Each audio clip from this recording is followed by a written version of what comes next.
pues ese ¿cómo se llama? El reglamento. Lo mandó para el otro lado, ¿verdad? Entonces, yo no sé aquí si ustedes no tienen fuerza de voluntad, pues entréguenlo directamente en su bloque, pónganle segurito y ya va a regresar en la noche 2 horas. Va a llegar. Pero en todo el santo Así día, hicieron a que San lo Marcos. con el celular, pues obvio que eso te quita demasiado Bueno. tiempo. Yo se lo paso a costo porque muchos pues sí son prácticos y se les pega de volada. Yo tuve una amiga que me decía, dime todo lo que sabes. Yo me mataba estudiando muchísimas horas. Y la otra, con lo que yo le dije, dime todo lo que sabes, ya sacaban mejor nota que yo y por eso me daba coraje, ¿no? Porque yo estudio mucho, le digo lo que sé y la otra nada más de lo que yo le explico previo al examen, saca una nota que yo. Pero bueno, así se retiraba porque era mente. Le preguntaba al siguiente día, oye, esta pregunta que le pusiste, ay, ya ni me acuerdo. Y esta, tampoco me acuerdo. Ah, no, pregúntame, sí me acuerdo, sí me acuerdo. Yo vi muchas fotos mirando a los lados. Acuérdense que cuando es en el E42 salen muchos mirando a todos lados. Se supone que es concentrado hacia su, pues hacia su examen, ¿no? Hay otros que salen detrás de sus compañeros de pie, como diciéndoles cositas así. No sé si ya habían terminado o en verdad es porque están diciéndole al compañero. Pero la verdad, pues hay que tener honestidad. Yo les dije, sean honestos con ustedes mismos, pues con Dios en primer lugar y con sus padres, porque de lo contrario, pues eso nos afecta. Vamos a empezar. ¿Quién prende las cositas de Estel? No, yo no sé. Pues para la otra semana es el examen de medio semestre, entonces, ¿qué hay que estudiar? Puedes estafilococo aureus.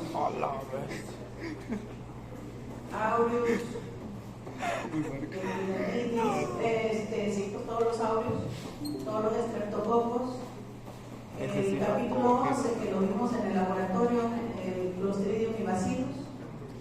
Y nos vamos a enfocar al capítulo, ahorita no paso listo. Nos vamos a enfocar hasta el capítulo 12, porque ya el 11 pues ya lo vimos en clase miércoles. Sí va a venir, pues ya venía en el sábado. Sí va a venir. De que viene teórico, viene práctico, así que viene. Sí, capítulo 11 viene. Bacilos, terminamos estreptococos y enterococos que vienen en el capítulo 14, en donde estamos ahorita, y nos vamos a pasar al capítulo 12. Neisseria lo vamos a ver en su momento, cuando toque gram negativos. Esa no sé por qué la puse ahí, pero cuando toque gram negativos, la vemos. Es probable que la veamos aquí, en E. coli, del 15 para abajo, cuando le toque el 20, ahí lo vamos a ver. Así que, si nos toca clase mañana, yo espero hoy terminar enterococos. Si nos toca clase mañana, vamos a empezar el capítulo 12. Pero ya es momento de que todos estemos en la jugada leyendo, porque si no leemos, pues simple y sencillamente No sé, yo 3 días antes. nos vamos a atrasar. Y acuérdense que aquí los días que no leamos, pues te atrasas demasiado. Demasiado. Se lo digo pues por experiencia, porque si no lees todos los días, sí te vas a atrasar. Me pones todos los foros a los que están aquí en la mesita. Vamos a ver. Nos quedamos en el estreptococo. No quiere.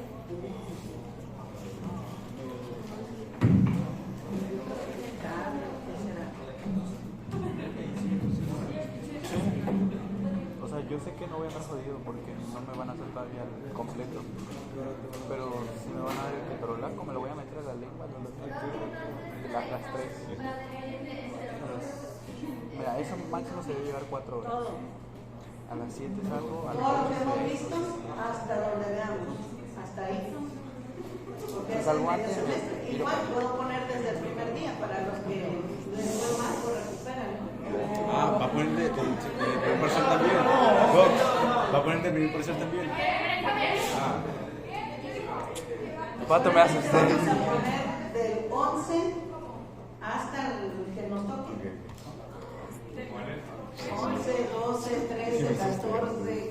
y hasta donde veamos. Y hasta ahorita ya llevamos varios. ¿Mande? Está en el prontuario, para no andarnos estresando. Ahorita ya lo vimos y si no pusieron atención, pues no. Ok, vamos con Streptococcus viridans. Ya dijimos que es alfa, hemolítico, incluso en algunos casos de estos estreptococos, se dice que cuando son nuevos, o sea, cuando apenas se sembraron en el medio del cultivo, son nuevos, ¿verdad? Porque apenas creció de la materia o de la muestra donde se haya extraído. Pero a medida que se van envejeciendo o que pasan los días y se les va acabando la nutrición, se vuelven viejos y esos viejitos pues cambian, pueden ser variables en algunos momentos. Estos dan una hemólisis color verde. Hay varias especies en tu libro, en la página 216, ahí se lo puse por si alguno va a leerlo, pero pues yo creo que todos. En la página 216 ahí vienen todos los diferentes géneros y especies y sobre todo de la clasificación que hemos visto de Lancetfield, de la A hasta la G, D, E y F. Entonces estamos en esa parte, de la D para abajo. 216, capítulo 14, estamos en el 14 ahorita. En cuanto a los más patógenos, porque pues aquí les vengo a decir los más patógenos, los otros sí existen, pero no son tan comunes. Tenemos el viridans, pues no posee polisacáridos. Tenemos el anginosus, puede ser beta hemolítico. El pneumonia, que es el que más afecta, pudiéramos decir que es el más patógeno de los patógenos del grupo D, el más patógeno. Neumonía, causa la neumonía junto con el mitis y lo vamos a ver ahorita. ¿En dónde se encuentran? Bueno, pues se encuentran en primer lugar orofaringe, tracto gastrointestinal y genitourinario. ¿Se acuerdan de estos tres lugarcitos? ¿Qué eran? Fue una pregunta de examen. Vías de la Vías de entrada, que nadie me puso, bueno, la mayoría me puso, pero uno que otro, no sé. Vías de entrada, ¿cómo no vamos a saber si lo venimos repite y repite en cada tema? Cada tema que vemos los sitios de entrada o vías de entrada. ¿Dónde entra? Orofaringe, que es en mayor proporción, tracto gastrointestinal, que tiene que ver ya sea alimentación y todo lo que ocasiona en el tubo digestivo, intestinos, y genitourinario, pues el área genitourinaria, vías urinarias o genitales, que son por mucosas. Acuérdate que la mayoría en tu libro, en sitios de entrada, decía en primer lugar piel y en segundo lugar mucosas. Y dentro de las mucosas pues viene todo eso, genitourinario, gastrointestinal, etc. Varios de ustedes nada más me pusieron boca, ano, genitales. Bueno, te lo tomé en cuenta, que yo creo, es lo que yo percibí, que boca pues debe de saber que es vía oral o gastrointestinal, que inicia desde la boca.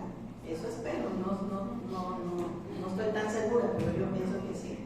Y aquí son tres áreas.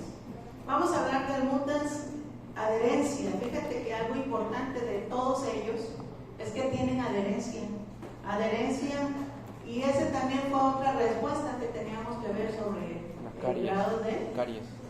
En las caries, sobre todo, en las placas dentales, sobre todo en las caries. Y pues en otras áreas pues causa endocarditis por la misma cosa de la adherencia que tiene, pues causa esas enfermedades. Sobre todo en el área de las válvulas, volvemos a lo mismo, ya anteriormente aureos de válvulas, estreptopiógenes que en las válvulas, y seguimos con el viridans pues en las válvulas.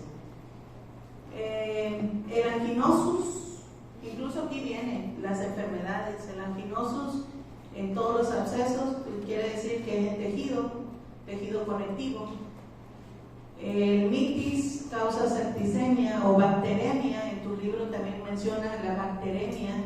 ¿Por qué? Pues porque acuérdate cuáles son los sitios de entrada. Si es bucal, Si es sinusitis, pues es la nariz.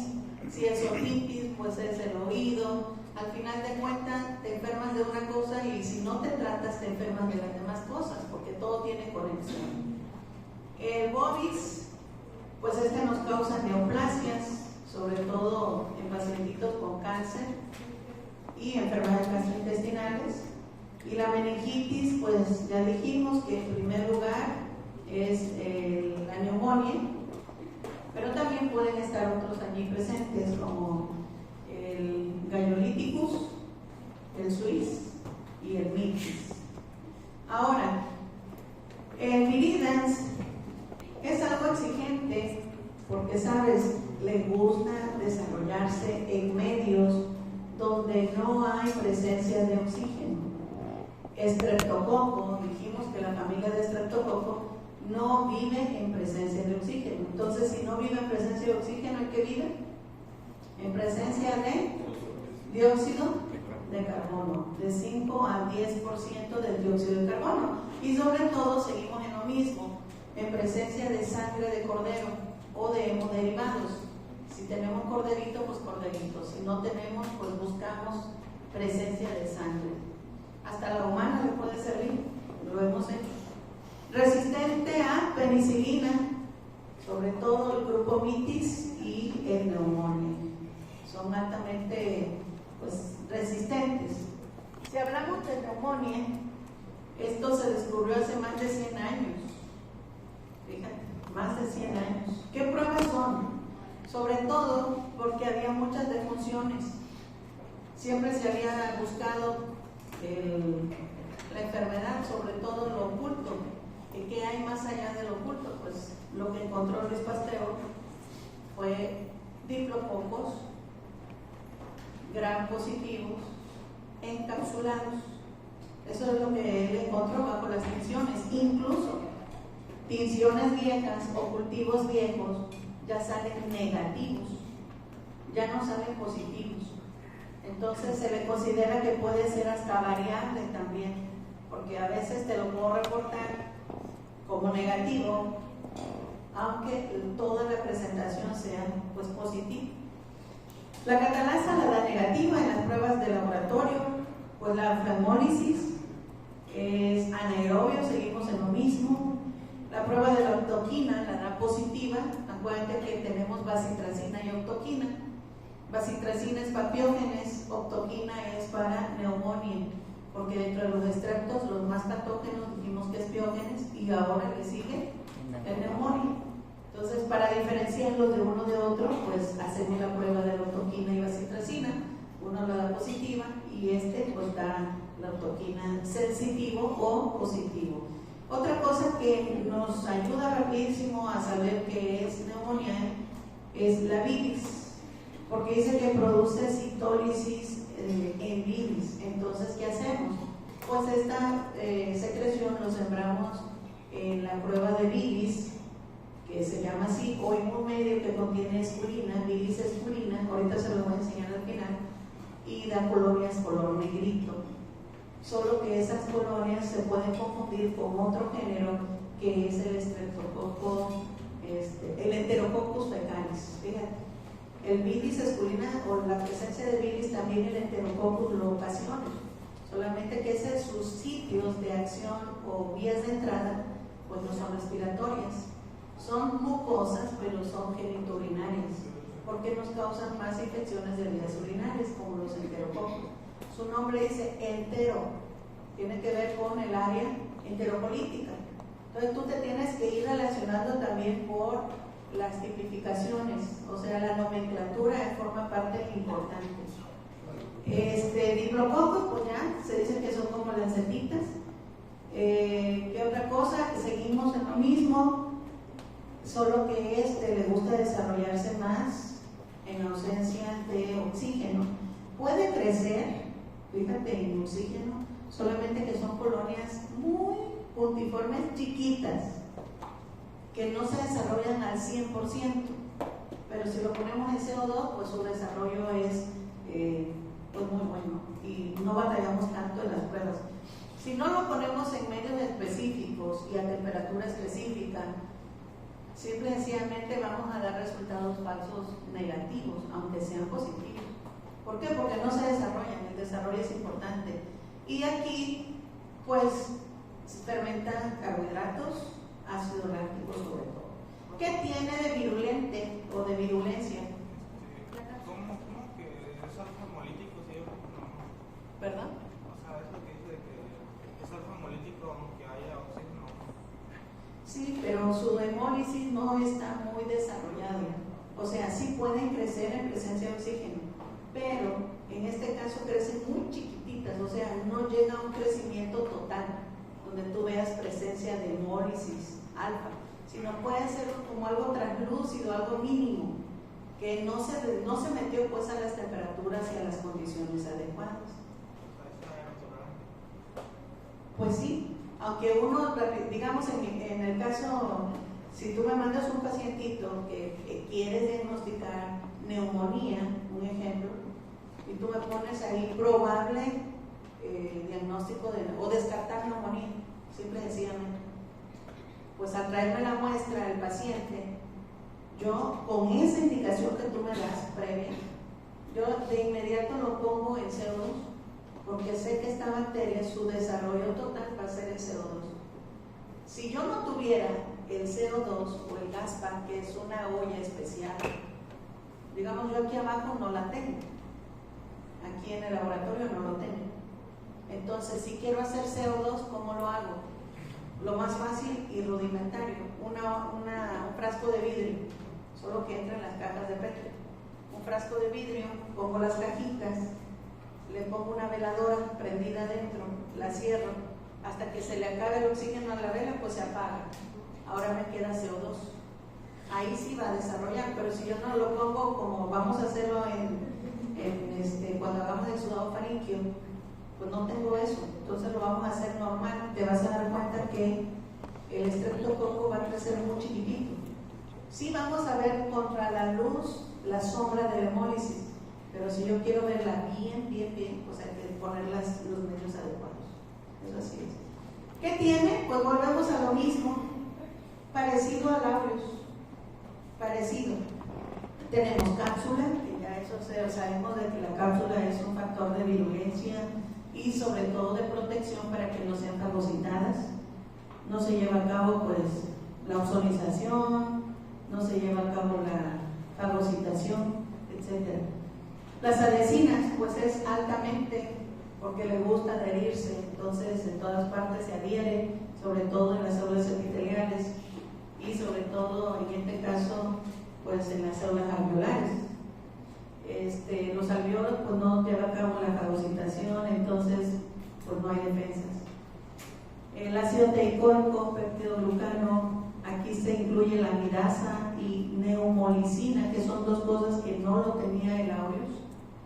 Pues fíjate que aparte de que tienen adherencia, pues estos lo que hace es que protegen a la cápsula, sobre todo por el polisacárido C, y lo que da es una precipitación como un agregado.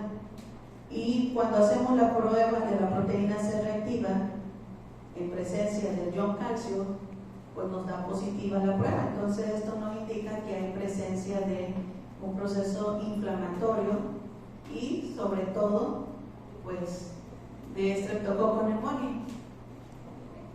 Aquí lo que se espera más, digamos, la neumolicina, ¿qué es lo que hace?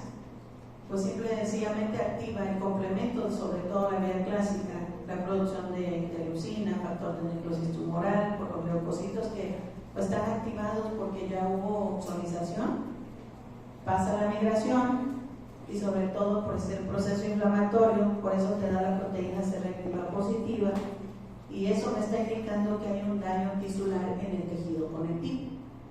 ¿En dónde? Pues hay que buscar en qué área, porque la proteína C reactiva, al ser específico para un proceso inflamatorio, pues uno tiene que buscar en dónde está ese proceso inflamatorio, en qué parte, en qué sitio. Por eso es importante el diálogo con el paciente en la entrevista, qué siente, qué le duele, qué cosa vea normal, puede respirar, no puede respirar, o sea, que eso nos va a ayudar muchísimo para sacar los diagnósticos. La inmunoglobulina A, ¿en dónde va a actuar la inmunoglobulina A? Muchos fallaron en las inmunoglobulinas, no sé por qué. En las mucosas, eso ya lo veníamos diciendo todo el tiempo. ¿Dónde se actúa? ¿Dónde está? ¿Quién pasa la barrera? ¿Quién no pasa? ¿Quién está con...? Otra donde fallaron muchísimo son las reacciones de hipersensibilidad. Son 4 nada más, no podemos fallar. Nada.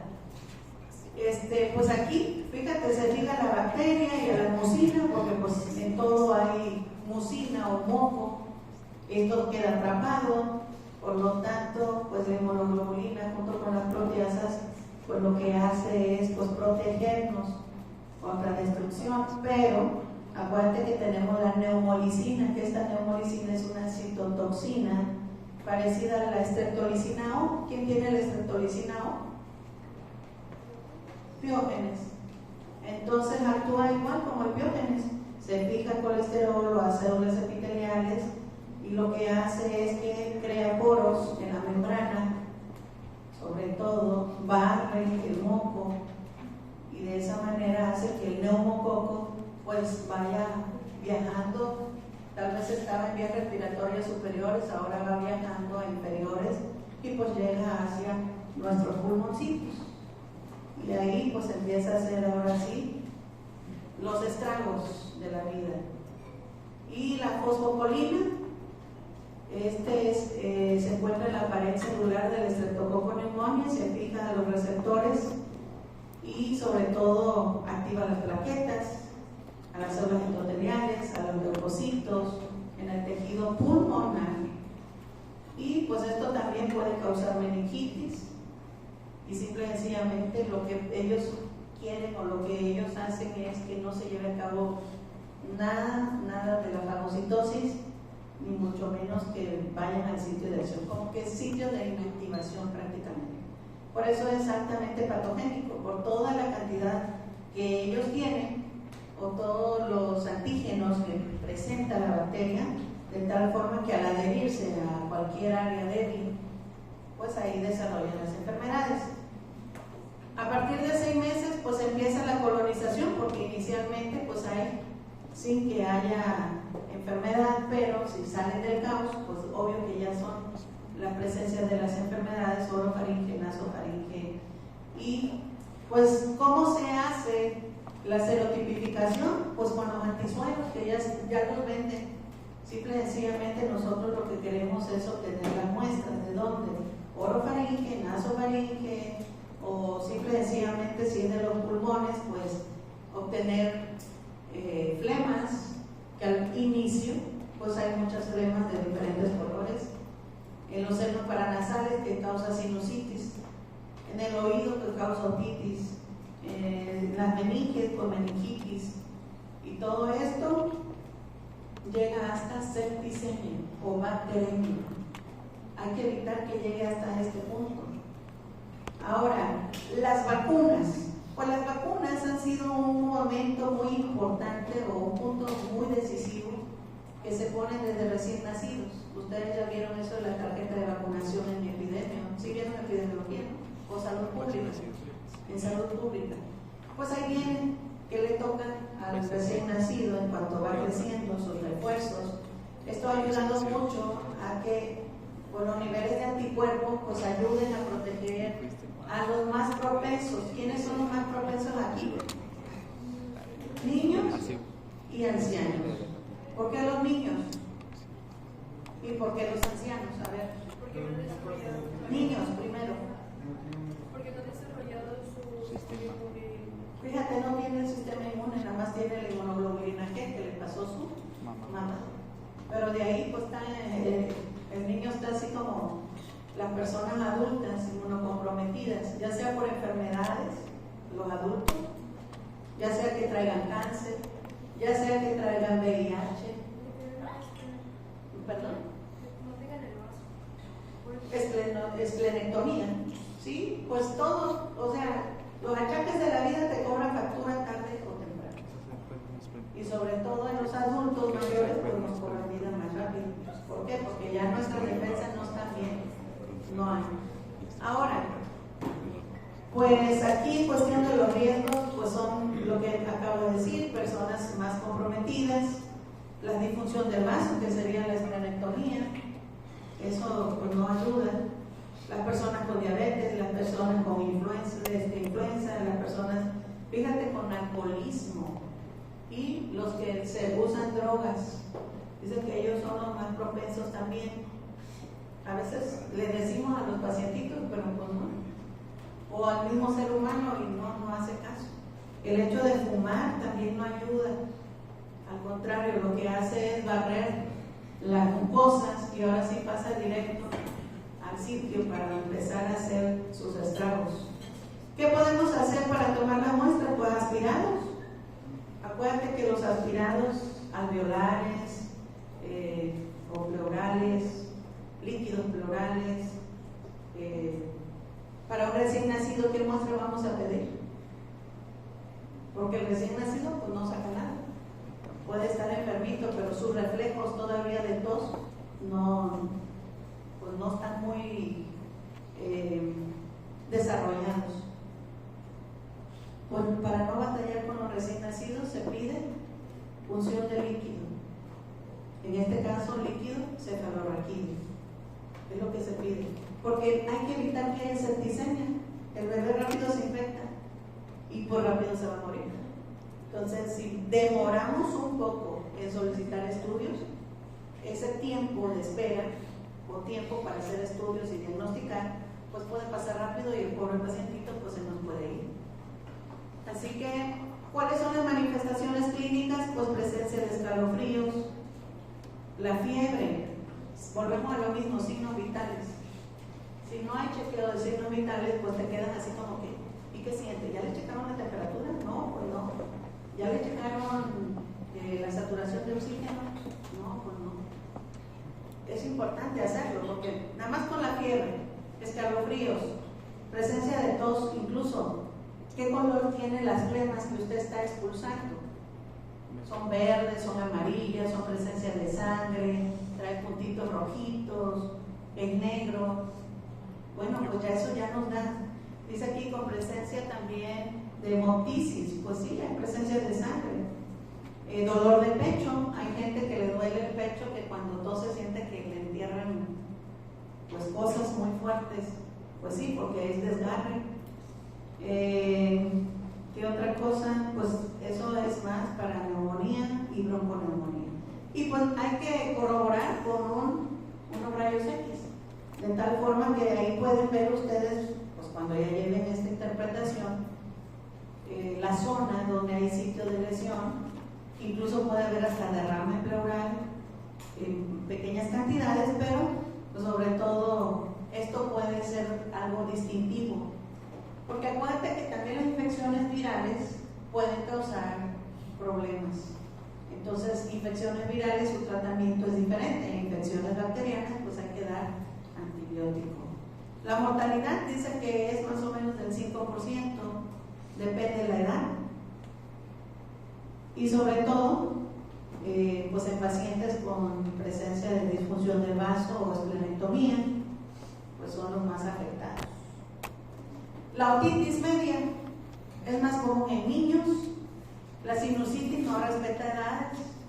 Tal vez alguno de ustedes trae sinusitis.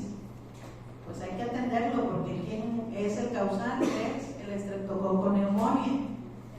Esto puede iniciar por una infección viral en las vías respiratorias superiores, el cual esto pues se hace un infiltrado del neutrófilo, hay una oclusión en el tubo de Eustaquio y esto se va de drenaje hacia los senos paranasales, causando ahora una infección. Puede iniciar por un proceso viral, fíjate, que en 2 semanas ya no es proceso viral, ahora ya es proceso bacteriano.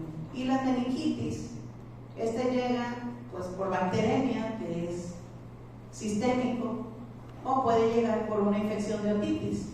No le hiciste caso, se fue hacia el cerebro o hacia la cabeza en este caso, porque pues hay comunicación entre el espacio subaracnoideo, entonces puede pasar.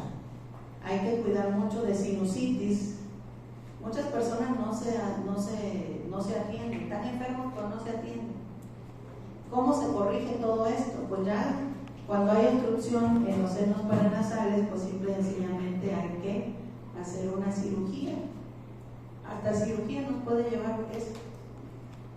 Si no se trata, hay infección, pues simple y sencillamente al final se corrige con una cirugía. Y pues la bacteriemia, acuérdate que esto es sistémico, dice que el mayor del 80% de los pacientes pueden tener meningitis, generalmente provienen de sinusitis o de otitis o endocarditis, ya cuando es sistémico. ¿Y en dónde? Pues en las válvulas. Hay que hacer cultivos, muchachos, de todo. Hay que hacer tinción de Gram. Hay una prueba muy fácil que en tu libro viene. La prueba está medio complicada. Pero no es muy común porque la verdad casi no lo hacemos, pero de Kellogg. La prueba de Kellogg. Esa prueba de Kellogg es solamente comprar el antisuero específico para el Streptococcus pneumoniae.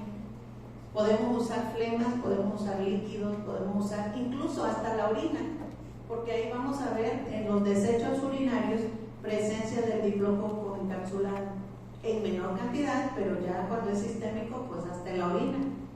Entonces puedes darme muestras de orina, puedes darme muestras de líquidos, puedes darme secreciones o punciones, ya sea de líquido cefalorraquídeo o pleural. Y de esa manera ponemos la reacción de Kellogg, que es una gotita del antisuero con flema, con líquido, con lo que tengamos. Y si de esa manera se hincha, se esponja, produce como si fuera efervescencia, simple y sencillamente quiere decir que hay presencia de cápsula. Y la cápsula lo tiene el diplococo, en este caso gram positivo. Pues hay que hacer la prueba de proteína C reactiva, que esa proteína C reactiva también es importante porque te indica un proceso inflamatorio. ¿En dónde? Pues en este caso, si estamos hablando de respiratorias inferiores, pues el pulmón, la pleura o oído, si fuera otitis o sinusitis en dado caso.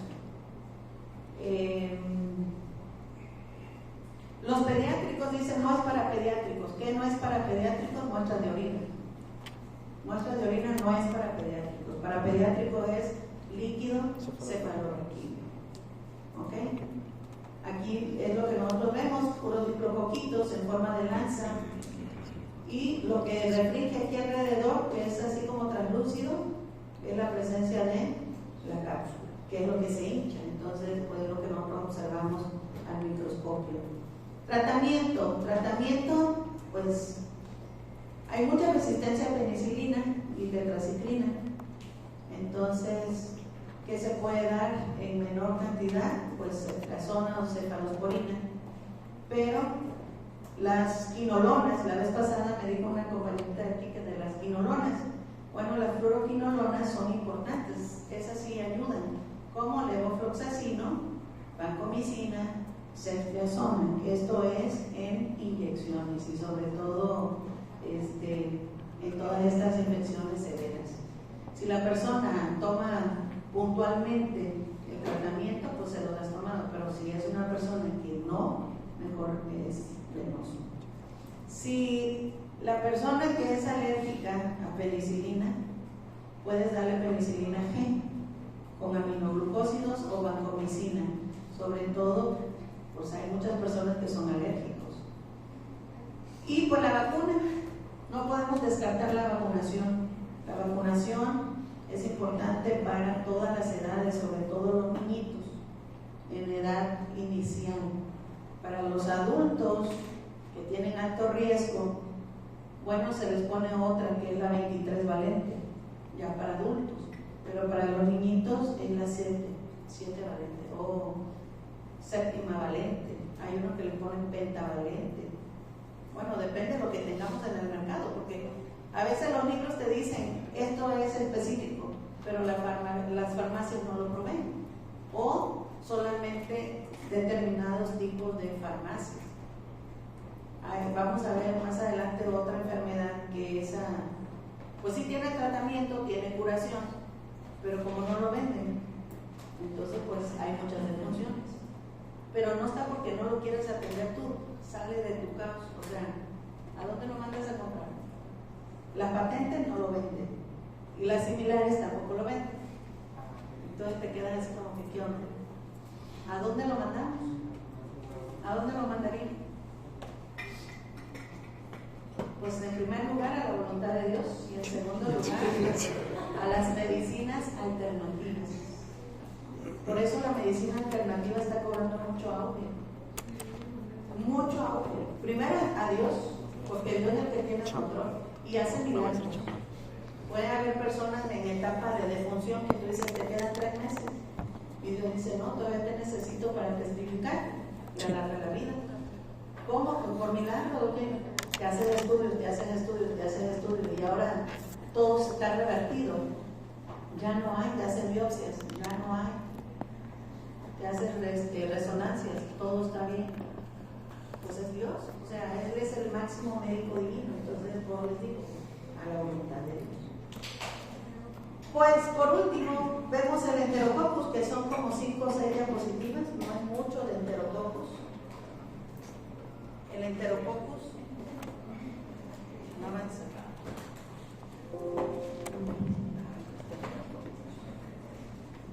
Igual siguen siendo cocos gram positivos los enterococcus. Solo 2 géneros de enterococcus son los que son altamente patogénicos. El enterococcus fecalis, que es el que nos causa más problemas, porque como su nombre dice, entero, está en el sistema, forma parte pues del área colibacilar. Entonces el fecalis es el que nos causa más problemas. Aquí sabemos que son del grupo D.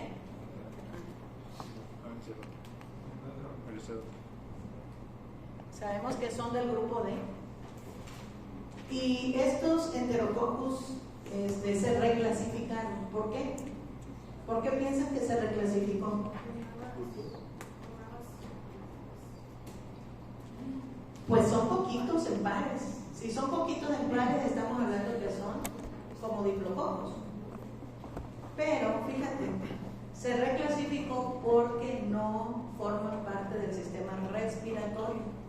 Lo que vimos de estreptococos sí son respiratorios, enterococos no son respiratorios. Entonces, vamos a diferenciarlos de los respiratorios, nada más por eso, aunque tengan la misma forma, diplococos. Estos son entéricos, quiere decir que los voy a encontrar en el sistema colibacilar, en todo el área intestinal, ahí lo voy a encontrar. Estos crecen mucho en concentraciones de sal. Cloruro de sodio es una sal a 6.5%, incluso en sales que contienen bilis.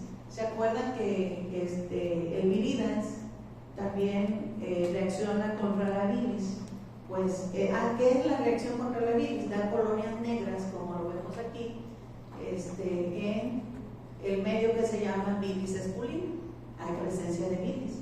Si el medio lo pone color negro o lo fermenta la bilis, significa que es prueba positiva y es prueba confirmatoria para el género Enterococcus o el viridans.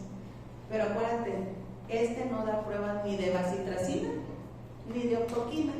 Entonces con esas dos descartamos los otros y decimos, ok, no es respiratorio, es pues un enterococo por la estructura. ¿Cómo se llama? ¿Cuál? Bilis esculina. Bilis esculina. El bilis esculina en su medio es transparente, así como vemos aquí, color transparente. ¿Cuál era para el descarte con el bilis? El octoquina y bacitracina. Esas son las dos pruebas para estreptococos. Y para bilis, pues en este caso el enterococcus fecalis no la da, entonces pues ya nos quedamos ahí tranquilos. Catalasas negativas, hemólisis, pues siguen las mismas hemólisis, pero aquí también nos da la prueba de PIR, que es la de pirronilonil, algo así, pirronilonil, prueba positiva. Este Enterococcus, ¿cuál es su factor de virulencia? Son tres. Uno, las adhesinas, la presencia de adhesinas que se adhiere a la superficie del tejido epitelial.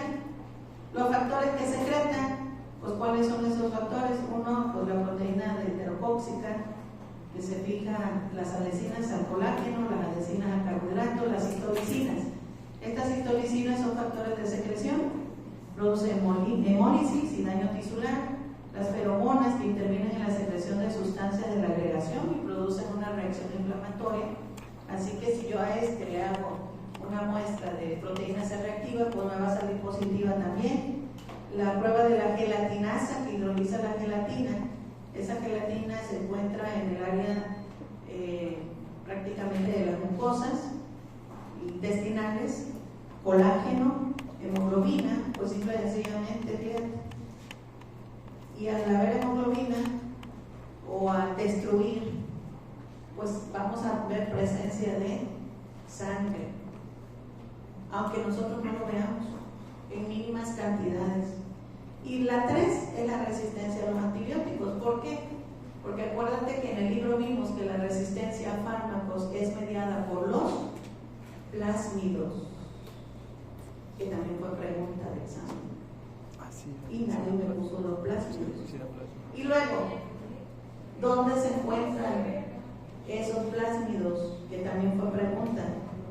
En el cromosoma. Y muchos me dijeron que en otra área, en la membrana, en otras áreas, pero es en el cromosoma. Así que esas tres cositas son lo que hace que sea altamente toxigénico el Enterococcus. Gastrointestinal, fecalis. Vamos a terminar aquí con el facium, que son los únicos dos. La transmisión es de paciente a paciente, en menor cantidad. Sobre todo, ¿sabes por qué se propaga? Se propaga cuando más están hospitalizados. En pacientes inmunocomprometidos, hospitalizados, pacientes que tienen cáncer, pacientes que tienen sonda por la adherencia o sobre todo los catéteres. Todo esto es lo que más vamos a encontrar. En cuestión de antibióticos, pues resistente a la cefalosporina. Y por último, ¿en dónde infectan? Infecciones de vías urinarias. Disuria, piuria, catéteres urinarios. ¿Por qué? Porque forman las biopelículas. Acuérdate que es la adherencia de las bacterias en algo extraño o en el antígeno. Hay peritonitis, sobre todo cuando hay cirugías o postraumático. Endocarditis severa, sobre todo cuando hay bacteremia. Acuérdate que cuando llega endocarditis y a las válvulas, que es donde llega, es porque ya hay bacteremia. Ya no es de que, ay, ¿cómo entró? ¿Cómo llegó? No, ya eso se volvió sistema. Ya no nada más está localmente, sino ahora ya entró a todo el torrente. ¿Cómo verifico que ya es bacteremia? Con un hemocultivo, volvemos a las mismas pruebas, hemocultivo. Bacteremias son los hemocultivos. Infecciones de vías urinarias, pues una muestra de orina. Lo sembramos en bilis alculina y con eso tenemos todo. Así que aquí está, resistente a Enterococcus, autoquina y bacitracina. Así que Enterococcus, pues alisis, claro que lo pongo en bilis alculina, prueba de PIL, son los únicos, y los mayores problemas de resistencia bacteriana son las enfermedades por la transmisión de los plásmidos, acuérdate, los mediadores de la resistencia bacteriana a fármacos. Y con eso terminamos el capítulo. Nos preparamos para el capítulo ¿cuál? ¿Cuál vamos a ver mañana o pasado mañana? ¿Sí tengo clases con ustedes mañana? Hay un grupo que no voy a tener clases mañana. Nosotros. ¿Quién es? A ver, martes no tengo clase con el B, pero el miércoles tengo 2 horas con el B. Entonces nos vemos mañana con ustedes. Mañana, ¿qué vemos? Vemos capítulo 12, Corynebacterium, listeria, bacteroides, Y luego nos pasamos a 15 con E. coli, Shigella, Salmonella. Luego 16 con los oportunistas, 17 con Vibrio, 18 respiratorios como el Hemophilus. Y ahí nos pasamos a